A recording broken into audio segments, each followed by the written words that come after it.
সুদের টাকা দিয়ে যত কিছুই করেন না কেন, মাদ্রাসা করে দেন, মসজিদ করে দেন, কোটি কোটি টাকা মসজিদে খরচ করেন, এক পয়সার লাভ হবে না।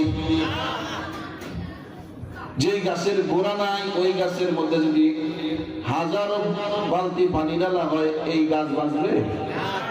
আপনার গোড়াই তো নাই, পুরাটাই সুদ, হারাম দিয়ে পুরাটাই ভরা, আপনার শরীরটা ভরা, নাপাক হয়ে গেছে, পোশাকটা পরছেন এটাও নাপাক, চা খাচ্ছেন তাও নাপাক, তো আপনি মাদ্রাসা মসজিদে দান করলে কি লাভ? এই জন্য বলবো, যারা এই নাপাক কাজের সাথে জড়িত আছি ভাই, ছেড়ে দিই। এটাকে ব্যবসা মনে না করি, এটাকে ব্যবসা মনে না করি।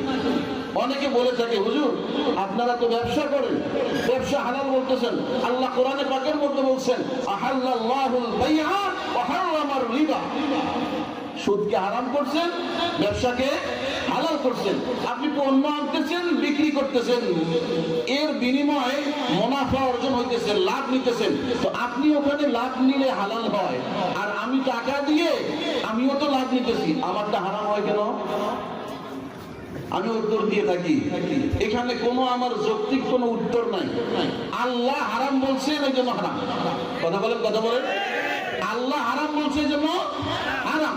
আল্লাহ হারাম বলে দিছে, আমার মতো নজু আর ফজু 100 কেন, 1000 কেন, কোটি আলেম যদি এসে বলে যে আজকের থেকে সুদ খাওয়া হালাল, হালাল হবে নি? হালাল হবে? বলেন মুসলমান, হালাল হবে? তো সুদ খাবো? আপনাকে যদি বলে আব্দুর রহমান তোমাকে 100 কোটি টাকা দেব, তুমি তোমার মায়ের সঙ্গে জিনা করবা, এই মুসলমান বলে না, বলে না, বলে না, বলে না, নাউজুবিল্লাহ। কেউ রাজি হবেন? যার বিন্দু মাত্র আকল আছে সে রাজি হবে? কেন? এটা খারাপ কাজ, এটা খারাপ।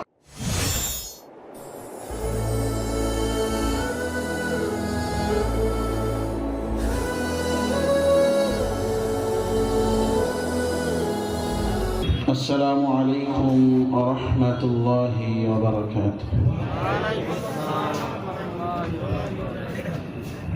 الحمد لله، الحمد لله الذي جعل الشمس والقمر بحسبان والنجم والشجر يسجدان وفضل زمانا على زمان كما فضل مكانا على مكان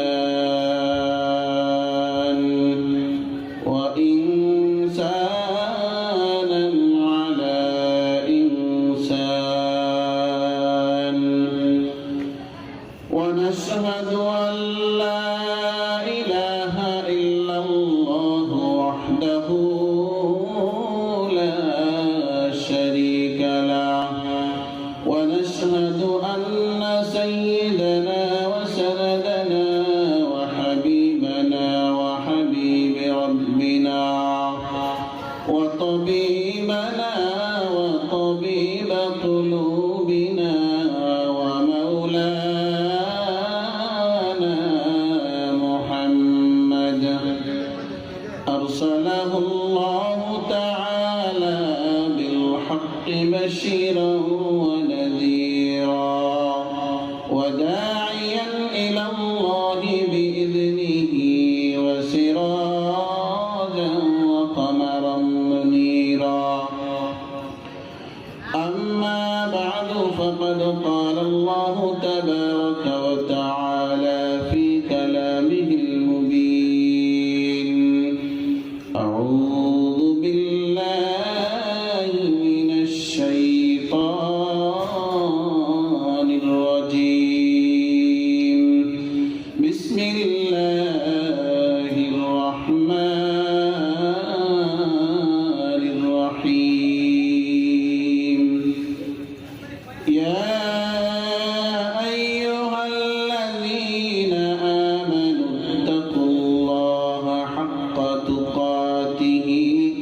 ولا تموتن إلا وأنتم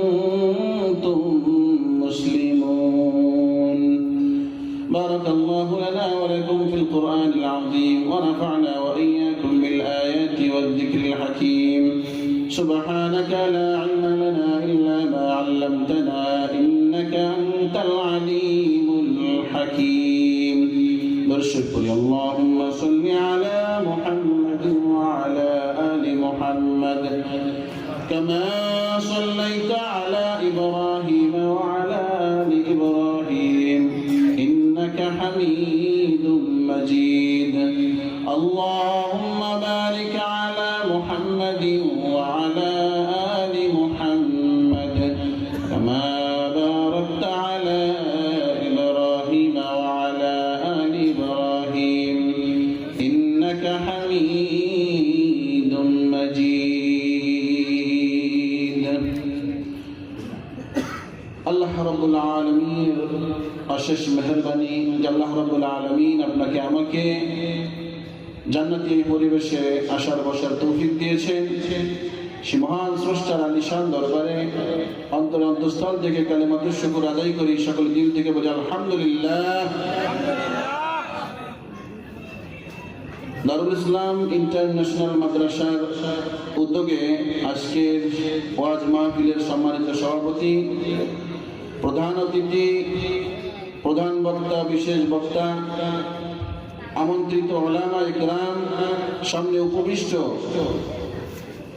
দিনদার ইমানদার মুসলমান ভাইয়েরা, পর্দার অন্তরালে আমার আবেদা সালেহা মা ও বোনেরা, সকলের প্রতি আমার আন্তরিক শুভেচ্ছা এবং সালাম জানাচ্ছি। আসসালামু আলাইকুম ওয়া রাহমাতুল্লাহি ওয়া বারাকাতুহু। আওয়াজ হয় নাই? আসসালামু আলাইকুম ওয়া রাহমাতুল্লাহি ওয়া বারাকাতুহু।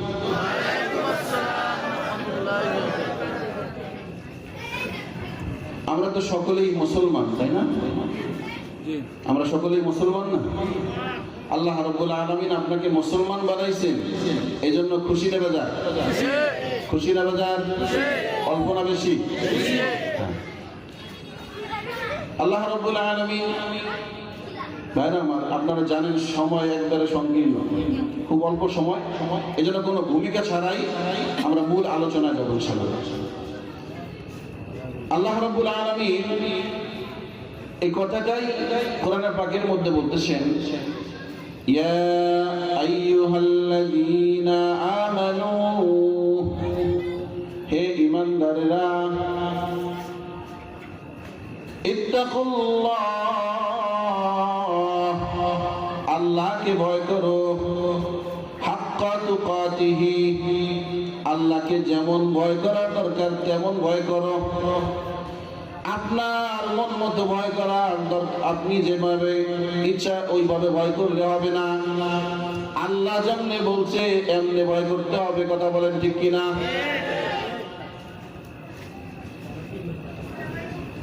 ওয়ালা তামুতুন্না ইল্লা ওয়া আনতুম মুসলিমুন।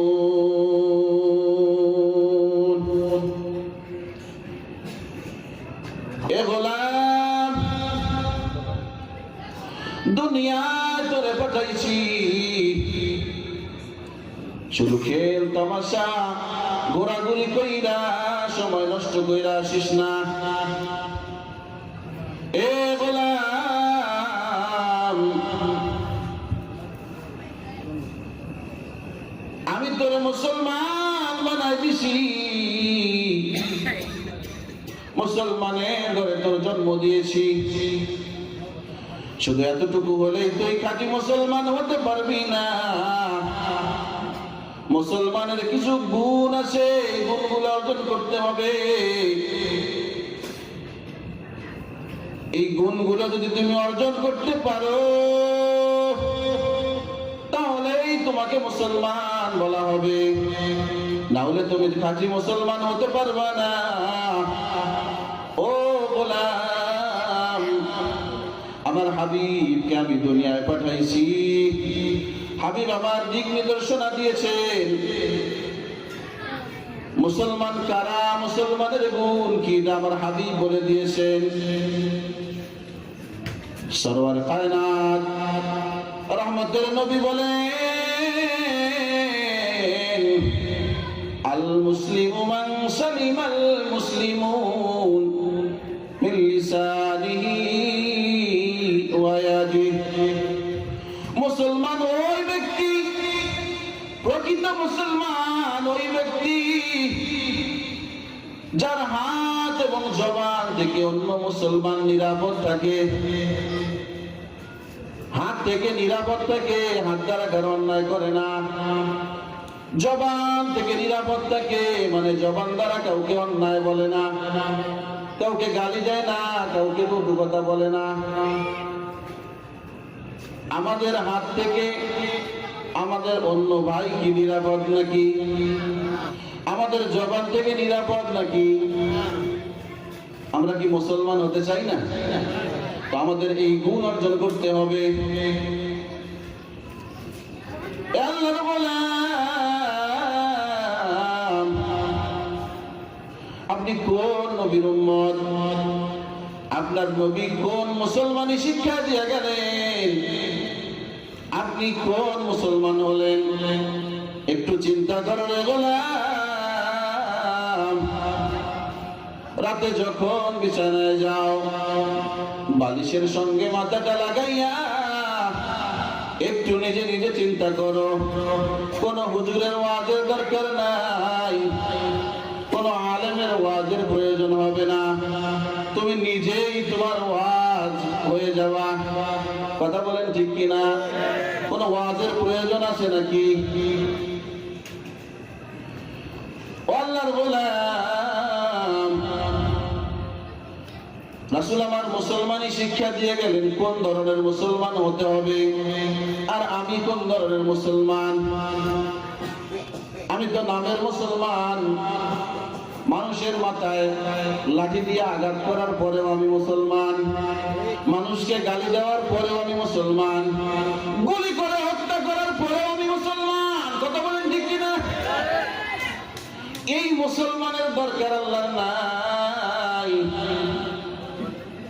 তোমার হাবিব কোন মুসলমান হতে বললেন? সরওয়ার কায়নাত রহমতের নবী শেষ সময়, হায়াত যখন শেষ হয়ে গেছে, রহমতের নবী ডাক দিয়ে বলেন চাচাতো ভাইকে, ও আমার ভাই ফজল। আব্দুল্লাহ ইবনে আব্বাস রাদিয়াল্লাহু তাআলা আনহু ছোট ভাই ফজল ইবনে আব্বাস। আল্লাহ রাসূল ডাক দিয়ে বলেন, ভাই ফজল, আমাকে একটু বাইরে নিয়ে যাও, আমার সময়টা শেষ হয়ে গেছে, দুনিয়ার থেকে চলে যাবো রে ভাই। ইয়া রাসূলুল্লাহ, বাইরে গিয়ে কি করবেন?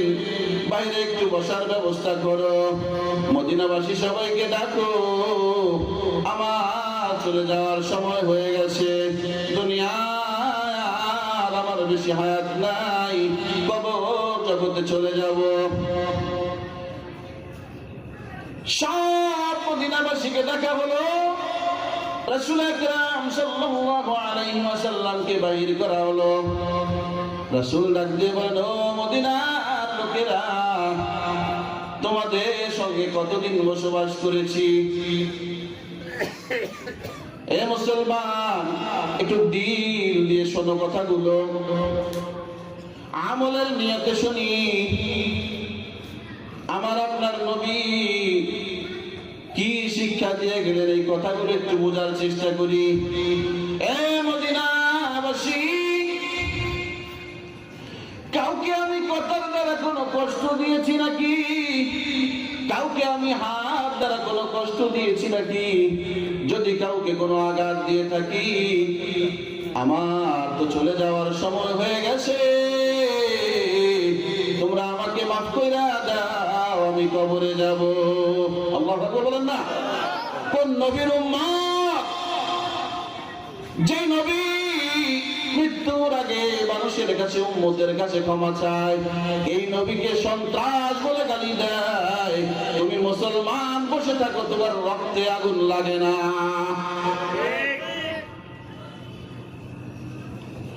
নবীকে গালি দেয় এমন লোক আসে না? নাই ভাইরা,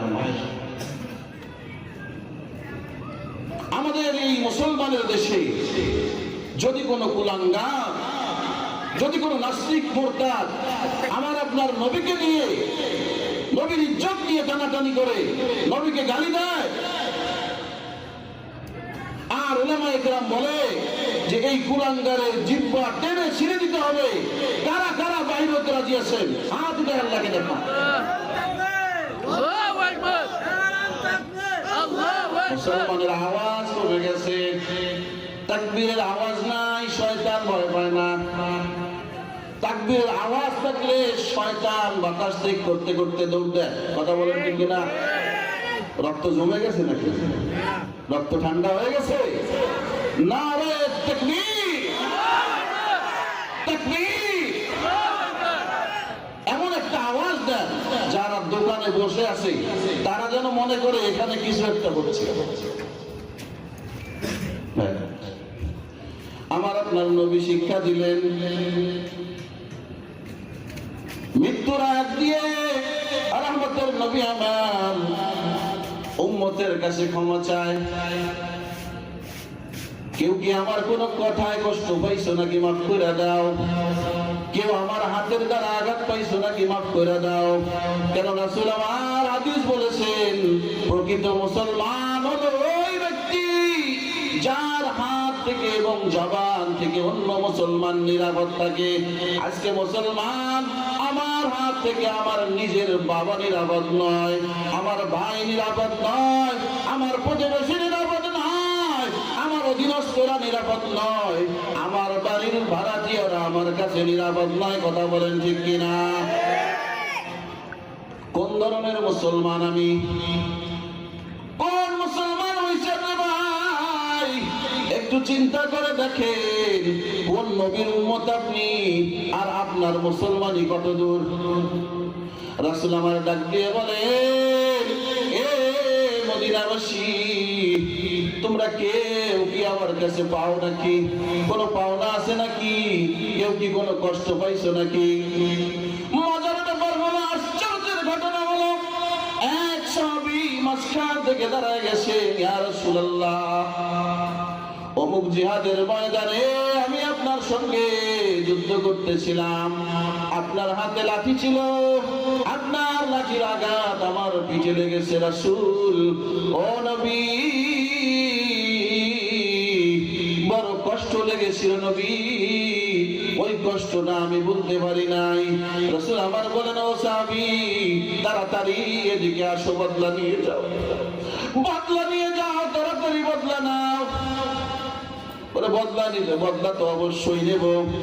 রাসূল আমার আলীকে ডাক দিয়ে বলে, আলী, অমুক জিহাদের ময়দানে যে লাঠি আমার হাতে ছিল, ওই লাঠি আমি ফাতেমার ঘরে রাখছি, তাড়াতাড়ি লাঠি নিয়ে আসো। আলী লাঠি আনার জন্য বাড়িতে গেছে। ফাতেমা ডাক দিয়ে বলেন, আলী, লাঠি দিয়ে কি হবে? অমুক জিহাদের ময়দানে রাসূল আমার এই লাঠি দ্বারা এক সাহাবীর পিঠে আঘাত করছিলেন, আজকে তার বদলা নেওয়া হবে। লাঠি তো আলীর হাতে তুলে দিলেন। ফাতেমা হাসান আর হুসাইনকে ডাক দিয়ে বলে, রে হাসান, এ হাসান, এ হুসাইন, দৌড় দিয়ে যা রে বাবা, যা, রহমতুল লিল আলামিন আমার বাবার কাছে কে জানি বদলা নেওয়ার জন্য আসছে রে বাবা, তোদেরকে পাঠাই দিলাম, তোদের পিঠটা লাঠির সামনে পেতে দিস, তোরা থাকতে তোর নানার গায়ে যেন একটা ফুলের টোকাও না দিতে পারে, কেউ কোনো প্রতিশোধ না দিতে পারে, তোদের পিঠটা লাঠির সামনে বেঁধে দিস। আল্লাহু আকবার বলেন না। হাসান হোসাইন দৌড় দিয়ে গেছেন, রাসূল আকরাম সাল্লাল্লাহু আলাইহি ওয়াসাল্লাম দুই নাতিকে জড়ায় ধরেছেন।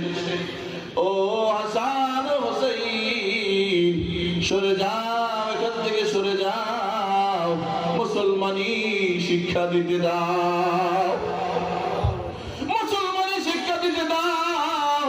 আজকে যদি মুসলমানি শিক্ষা না দিয়ে যাই, হাসরের ময়দানে আল্লাহর সামনে কি জবাব দেব? কোন নবীর উম্মত আপনি? সাহাবারা, সমস্ত সাহাবায়ে কেরামের জামাত, পুরা মজমা কান্নার রোল পড়ে গেছে। সাহাবীর হাতে রাসূল নিজে লাঠিটা উঠায় দিলেন। সাহাবী লাঠি নিয়ে রাসূলের পিছনে গিয়ে দাঁড়ায় গেছে।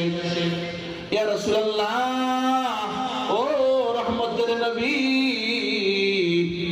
রাসূল, আপনি যখন আমার গায়ে আঘাত করছিলেন, ওই সময় আমার শরীর একবারে নাঙ্গা ছিল, কোন পোশাক আমার গায়ে ছিল না গো রাসূল, আপনার গায়ে তো চাদর দেখা যায়।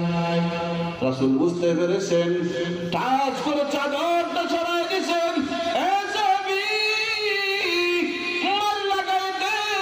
যেই জায়গায় আমি তোর লাগাইছিলাম মার, ওই জায়গায় আমাকেও মারটা লাগাই দে, তাড়াতাড়ি বদলা নিয়ে নে, হাসরের ময়দানে যেন এর জন্য হিসাব না দিতে হয়। আল্লাহু আকবার বলেন না। সাহাবী লাঠিটা নিয়ে পেছনে দাঁড়ায় আছে। মজার ঘটনা হলো, রাসূল যখন চাদর সরায় দিয়ে পিঠ মুবারক বের করে দিয়েছেন, সাহাবী আস্তে করে হাতের থেকে লাঠিটা ফেলায় দিয়া তার বুকটা, তার সিনাটা রাসূলের পিঠের সঙ্গে লাগায় দিয়েছেন। আল্লাহু আকবার বলেন না। চোট দুইটা রাসূলের মার নবুয়তের মধ্যে লাগায়া চুমা দেয় আর বলে, ইয়া রাসূলুল্লাহ,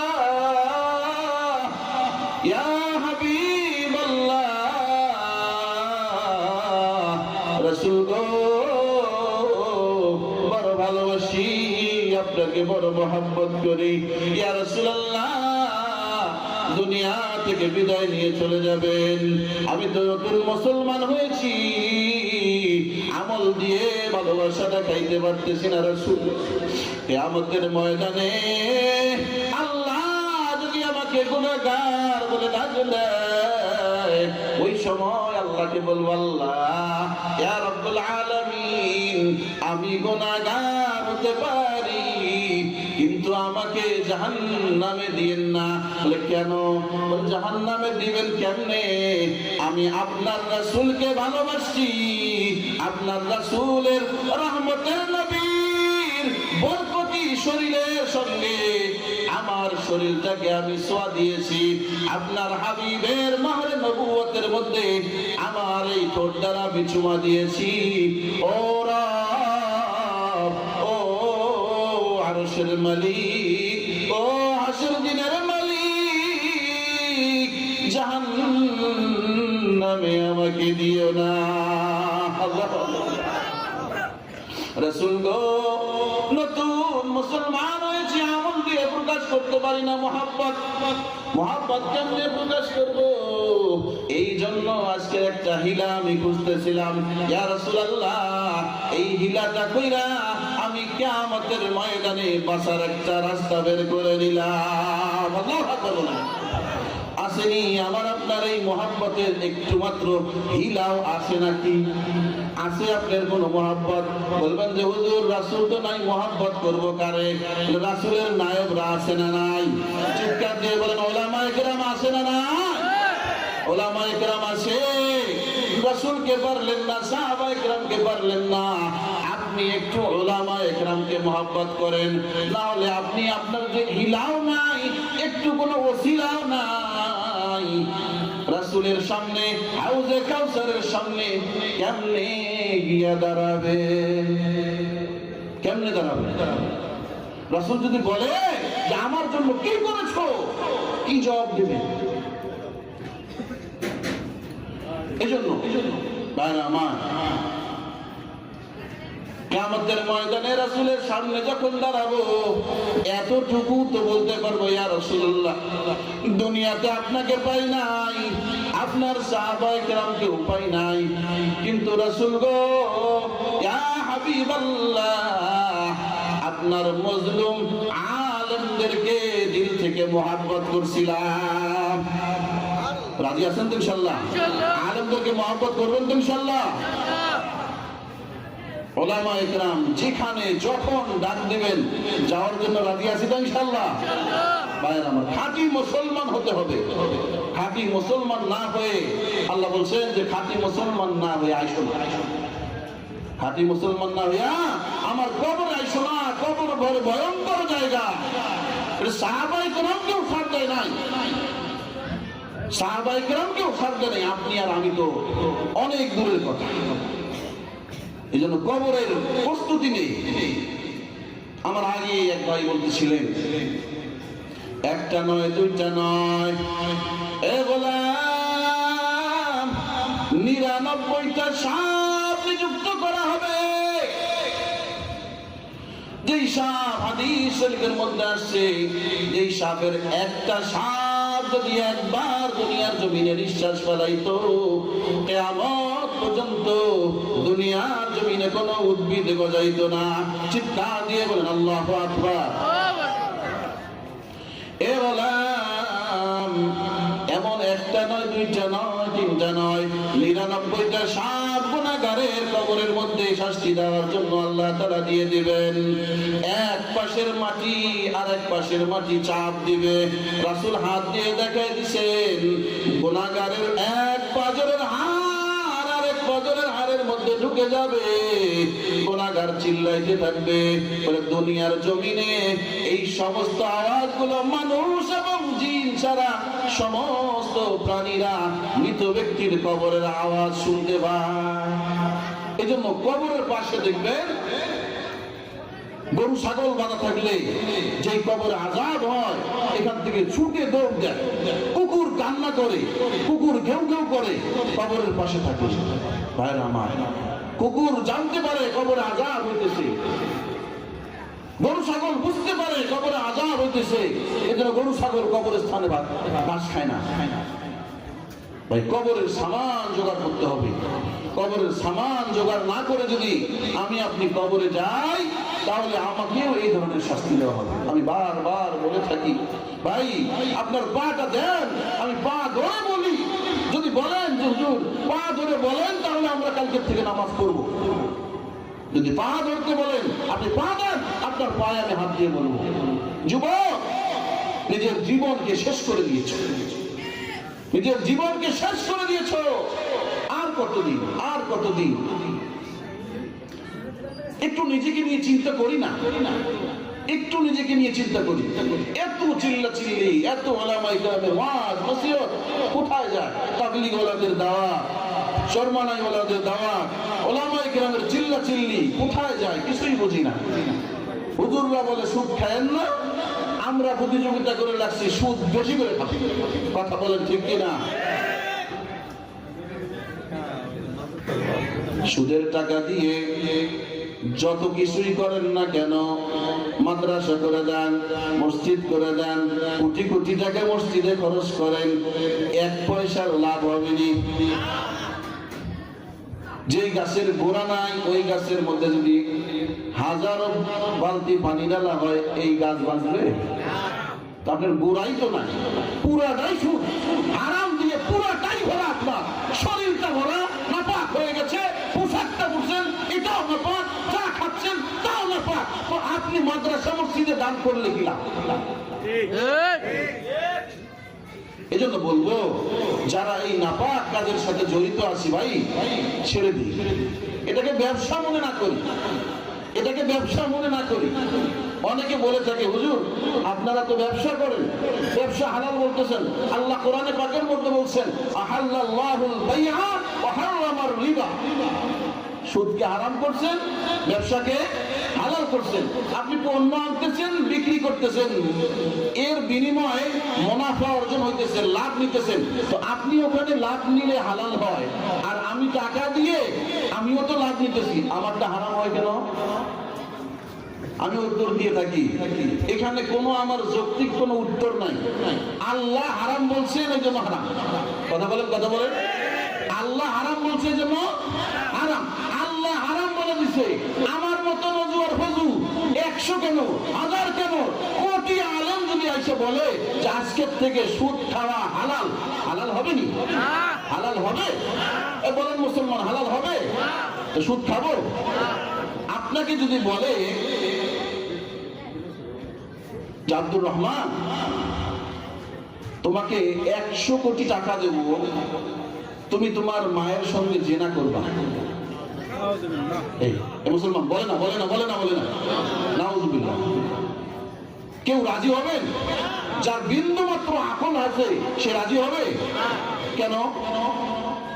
এটা খারাপ কাজ, এটা খারাপ কাজ, এই জন্য কেউ রাজি হবে না। সুদ খাওয়াতে এর চেয়েও হারাম, সুদ খাওয়া এর চেয়েও নিকৃষ্ট। কেন? জেনে বুঝে সুদ খান। আপনাকে যদি কেউ বলে বাথরুমের ময়লা খাবেন, টাকা দেবো, খাবেন আপনারা? ওটা খাবেন না, সুদটা খান এত মজা করে। সুদ খান এত মজা করে কেন?